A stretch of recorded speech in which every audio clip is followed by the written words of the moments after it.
Bonjour tout le monde. Alors, cette semaine, le livre qu'on va parler, c'est La fille qui aimait les sciences, qui est une biographie de O. Jaron.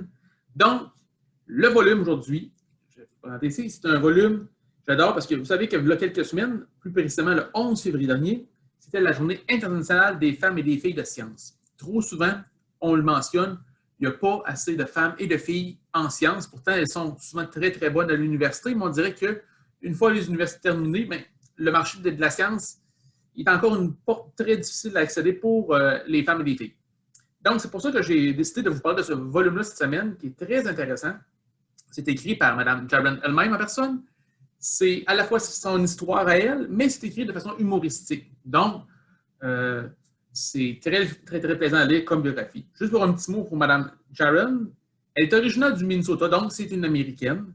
Et puis, c'est une c'est une géobiologiste. Donc, Mme Jaron, pour faire un petit mot, elle est diplômée de l'Université de la Californie et elle a travaillé au cours de sa carrière au Georgia Institute of Technology, à la Johns Hopkins University, à l'Université d'Hawaii et à l'Université de Oslo en Norvège. Donc, comme vous pouvez voir, c'est quelqu'un qui est assez probablement les meilleurs dans son domaine, même qu'en 2016, a été compté, figuré parmi les 10 personnalités les plus influentes selon le magazine Times. Donc, vous voyez qu'on a affaire vraiment à quelqu'un qui est très fort là, dans son domaine. Donc, pour revenir un petit peu au volume, donc, Mme Jaron va nous raconter toute son avis depuis sa jeunesse jusqu'à ce qu'elle est rendue aujourd'hui dans sa carrière.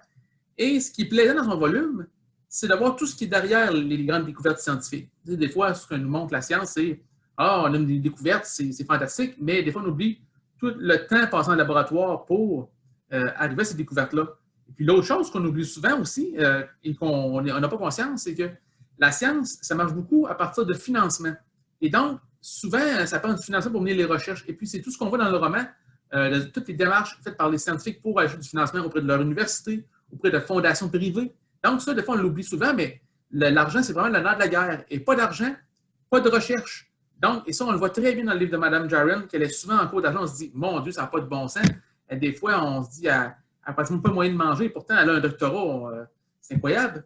Mais ça, on le voit très bien. Puis, bon, avec tout son côté, là, comme je dis, là, son côté humoristique, elle nous montre aussi que le monde de la science, pour les femmes, c'est plus difficile. Hein? C'est souvent un club fermé masculin. Et puis, c'est plus dur de s'imposer comme femme dans le domaine de la science. Donc, pour toutes ces bonnes raisons-là, je vous invite à lire le livre La fille qui aimait les sciences.